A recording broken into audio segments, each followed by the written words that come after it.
Hãy nắm bắt cơ hội tham dự bài giảng chiến lược hay nhất về Bitcoin, Stablecoin, Cryptocurrency của giáo sư tiến sĩ Robert Thomas. Xin mời đến khóa hội thảo đào tạo của chúng tôi và nhanh chóng trở thành những triệu phú tiền điện tử tương lai.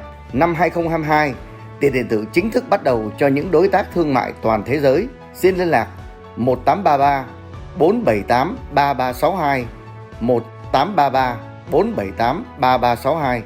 Chúng tôi có nhân viên Việt Nam chuyên dịch và giải thích tất cả các ý kiến thắc mắc của quý vị. Xin kính chào tất cả quý vị.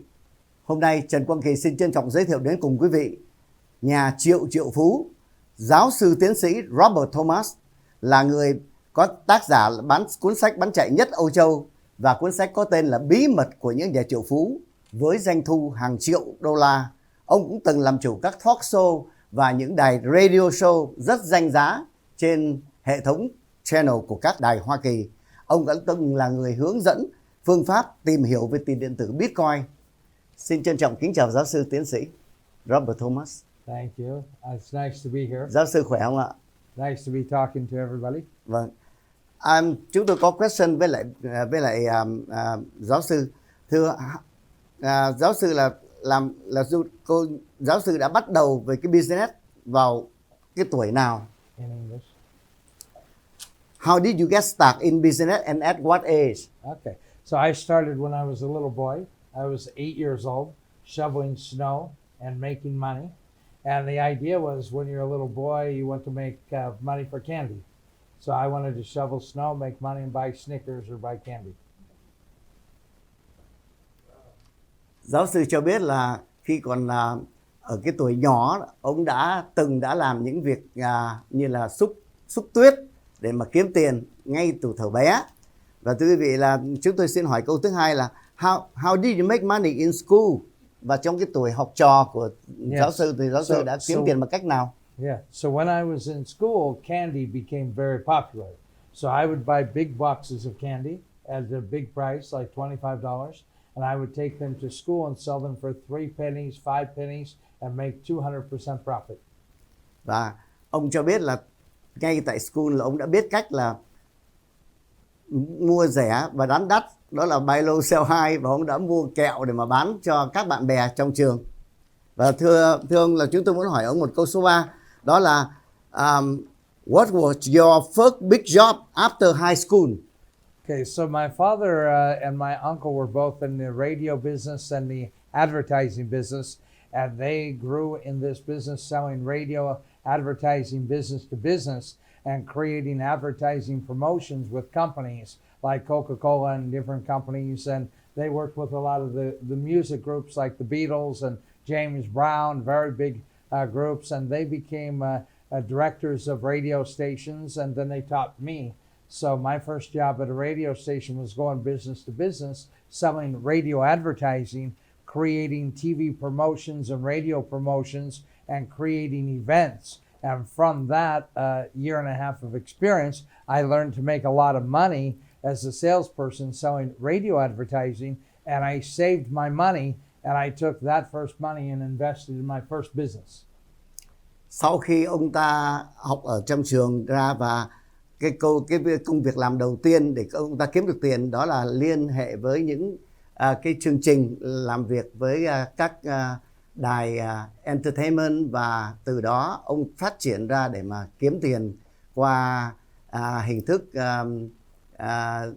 thương mại đến cùng với lại tất cả những người chung quanh.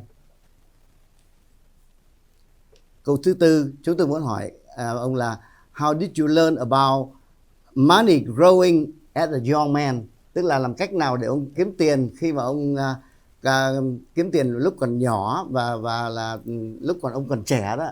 That's an excellent question. You know, when you think about money and you think about people, when do we start learning about money?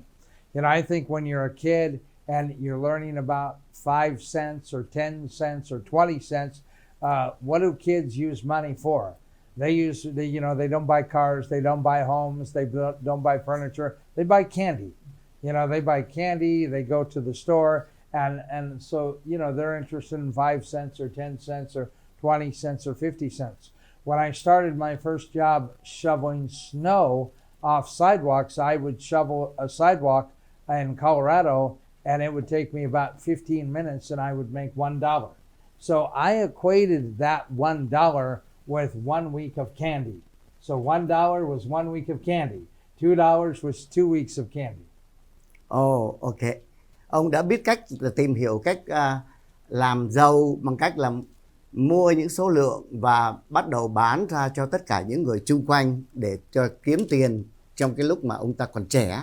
Thành ra ông ta có đầu óc thương mại ngay từ lúc còn nhỏ. Và thưa quý vị là chúng tôi qua câu số 5. How did you become a millionaire at age 22 years old? Wow, it was a lot of work.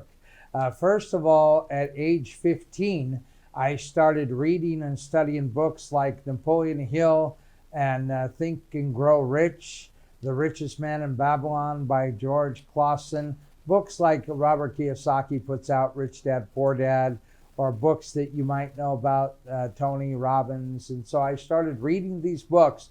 And in addition to going to school, I worked 3 jobs to pay for my car.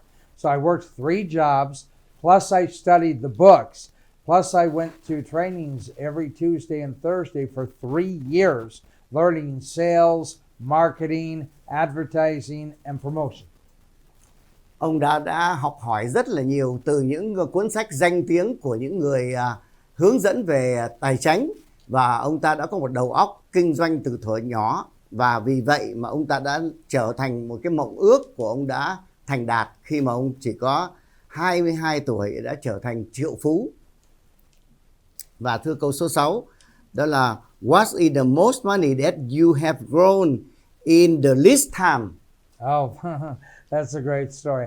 I went to Europe in 2005, and I started talking to people that wanted to do trainings. They wanted to learn how to make more money with network marketing, with like Amway companies or Herbalife companies or companies that sell products and services. So I started a training system called the Millionaire Training System in Eastern Europe in about 10 countries. And I started teaching MLM leaders and network marketing leaders. And as we built the company, we started buying businesses. We bought restaurants, we bought hotels, we bought resorts. We had a limousine business, we had a yacht club business, we had travel business, resort business, we had newspapers. We ended up over a period of 3 years, we made $100 million, and we created 50 businesses. We created 250,000 people in my training group. We had 15 lawyers, we had 30 accountants, we had 300 sales managers, and 3,000 sales leaders leading the group. So it was a lot of work. 3 years, we made $100 million. Wow.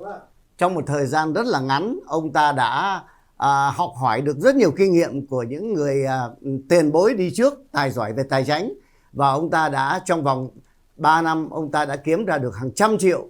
Thì đó là một thành tích trong một thời gian rất ngắn, ông đã trở thành một nhà triệu phú. Và bây giờ câu hỏi chót, đó là how many different business have you started? 50. 50 different businesses.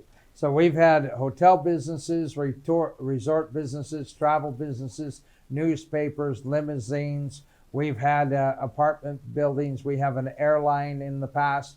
We had yacht club. We had 20 limousines in several countries. So we had a lot of different businesses. Wow. Ông ta là một doanh gia mà không có phải là trong một lĩnh vực, mà là ông ta chú trọng được nhiều lĩnh vực, quý vị. Thành ra là chủ trương của ông ta là one stop shopping, khắp mọi nơi, khắp mọi chỗ là ông ta đều có mặt hết. Thế vì là chúng tôi vừa mới xong cuộc nói chuyện ngắn với lại giáo sư tiến sĩ Robert Thomas, và mong rằng quý vị sẽ thưởng thức cái đoạn video này cùng với lại chúng tôi. Và chúng tôi kính chúc quý vị một ngày thật nhiều an vui và hạnh phúc. Hãy nắm bắt cơ hội tham dự bài giảng chiến lược hay nhất về Bitcoin, Stablecoin, Cryptocurrency của giáo sư tiến sĩ Robert Thomas. Xin mời đến khóa hội thảo đào tạo của chúng tôi và nhanh chóng trở thành những triệu phú tiền điện tử tương lai. Năm 2022, tiền điện tử chính thức bắt đầu cho những đối tác thương mại toàn thế giới. Xin liên lạc 1833 478 3362, 1833 478 3362 Chúng tôi có nhân viên Việt Nam chuyên dịch và giải thích tất cả các ý kiến thắc mắc của quý vị.